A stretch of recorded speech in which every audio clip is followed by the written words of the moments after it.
I'd say that the typical salesperson and how they spend their time varies on the experience level, and that the very best sales reps probably spend 50% or more of their time right in front of the customer or in the customer's establishment learning their business. And they're very efficient at all the other activities, whether it's back at their home company, making things happen, or the administrative aspects. As you move down the experience curve, unfortunately, the face time and the active time with the customer probably shrinks, and the other activities get bigger just because the less experienced sales professional is just not quite as good as that at that yet. So it might be 25%. And in truly transactional sales roles, 25% of your time in front of the customers, probably not far from the norm. As you move up into consultative selling, then you get into much more face time with the customer and much less on the mundane. Selling is probably the smallest amount of time where you're actually pulling out your order pad, which we don't have anymore, but taking the orders, takes 5 minutes. It's the learning that goes into understanding the customer's business, dialogue with dozens or hundreds of people, and it can be months of putting together a big consultative sell where you're providing a solution beyond product that includes service or machinery or whatever.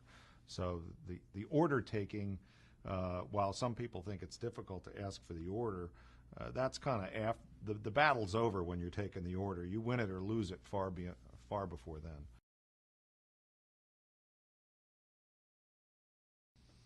then.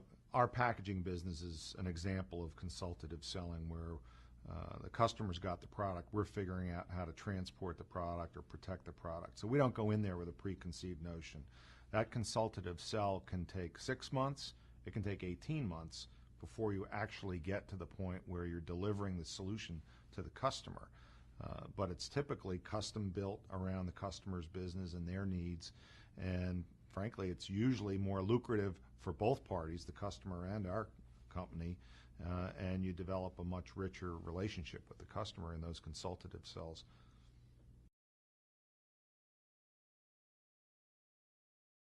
Well, they're not that different than what makes people superior at anything. They typically work very hard. They relate very well to different kinds of people. They have to represent both the customer and the company that they work for. They're self-starters, so they are always out there making things happen as opposed to waiting for things to come to them. And they have to like to compete. If you like to compete, it's a great job because you get to win or lose every day, and typically the very good ones love to compete.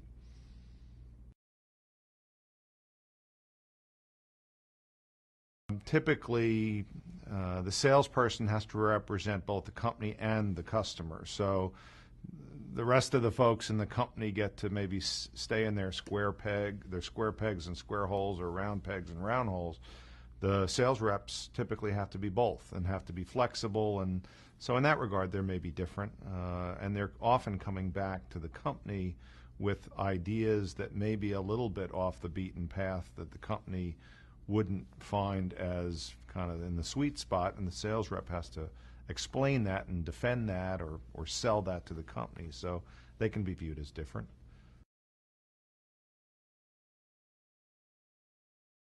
Well, we stress to our salespeople all the time that they're not out selling products. And we sell a lot of products, but that's not their job. Their job is to sell solutions and to find out what solutions the customer might need or might not even know that they need, but to really search inside the customer's business, get to know it as well as they know our business, and then figure out what the customer needs.